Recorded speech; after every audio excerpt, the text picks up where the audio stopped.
through with certain important bills. For example, they thought that with your huge numbers, by now, a lot more reforms would have actually taken place. But it appears your numbers, because it's overwhelming, people are, I mean, most of you are not interested in being in the chamber. So, can you show us any bill we lost in Parliament? I mean, not entirely not lost, but certainly the delays. Yes, because you see, policy and reforms is not wishful thinking. It's based on proper study. You need to study the problem. You need to find out alternative solutions that work before you can craft a reform agenda. That will last for some time. Exactly. So it is not that you just got up and you say, oh, only 2 days ago, one of the landmark reforms, the value for money office bill, was passed. What that is going to do is that it is going to anchor efficiency and effectiveness in government spending. But it took quite a while to bring it to Parliament. So, besides as Parliament, you want to work by consensus most of the time. In fact, yesterday, whilst I was here, there was a request to my committee to meet today over a government business. I reached out to the minister and said, Minister, I want to know whether we can wait and do it when we're on break so that we can bring all our members, to support you. When I say all our members, all members of the finance committee, including Amin Adongo, if we all sit and we do this business and not by agency where they feel that you are bulldozing with your numbers, something is taken away when you come to the floor with positions that are not consensus. It means that the country is not entirely behind you. But we want a situation where any time we come to the floor as a committee, the whole country is behind us. Even though we may raise our concerns on the floor. That is acceptable. No, but the numbers from the majority, doesn't that indicate that the entire country is behind you? Yes. No. But you see, the minority must have their say. And majority must have their way. Once you take their say away, that is not democracy. Okay. Are you getting the point? You see, one thing Ghanaians must know is that Ghanaians point to the wrongs that the MPP were doing and say, oh, you people, MPP would have done this. Exactly, because from the spirit I'm speaking to you. Listen to me. You see the beauty of democracy. That at any point in time, there may be a time where the country will make a mistake and elect a proverbial bad man like we had. But the beauty of democracy is that it gives the country the opportunity to bring in the proverbial good man to rewrite the wrongs and refocus the country towards a path of sustainability. If we continue the path that they were following, they won't be Ghana. You and I would have people stop you on the road and lynch you. Because what we are doing, from what they were doing, if we are going to continue, can we do big push of 50 billion? Big push would have cost the country about 80 billion because of the pardon and the corruption. So, yes, you agree that there are problems to be solved, but the right way to solve the problem is not to do the wrong things that others were doing. You must find a way to do it in such a way that democracy as a whole survives in our country, and that we do not give opportunity for us to go back to the military regimes of the past.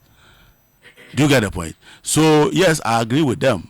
But it is precisely because they acted as proverbial bad men.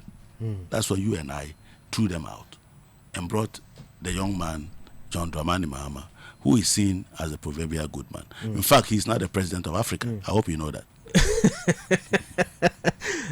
Before we get on to some few messages and wrap up the conversation, remember we are also live on Radio Tamale and also live on Mac FM in the Upper West region. They are also taking this feed live on radio as well.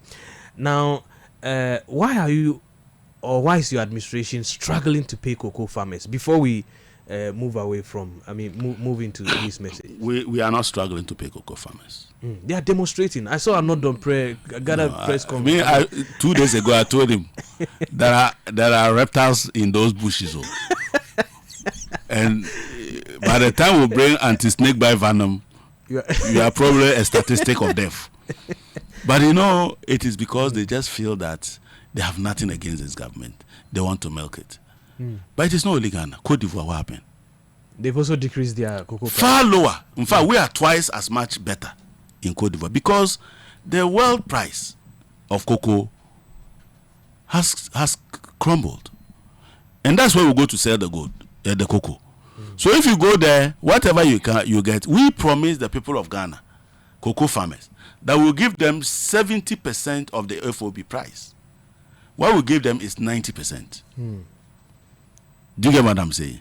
70%. As we speak today, the debt that they left, Cocoa Board is paying 2.5 billion a year just to service those debts that they left. So on top of that, you want to create another hole. I have heard them say that we should have borrowed. Where are we going to borrow? Where we have all been borrowing, you went to export that place. Didn't they collapse the capital market? Huh? So where are we going to borrow? But we are back. To where? We can now visit the capital market. International capital market. When was the last time you heard Ghana there? You know, in the international capital market, when they hear an announcement that Ghana is around here to borrow, everybody look for padlock to lock their money. Because these people are descendants that don't pay. Do you get it? Bankruptcy is a humiliation on your country for so many years to come. And our great-grandchildren will still suffer the consequence of what Amin Anta and Co did. Do you get the point? That they drove this country to the point where we had to go and file for bankruptcy. And Ghana has a bankruptcy certificate tied around our neck. So where are we going to borrow from? In any case, when you borrowed to what end?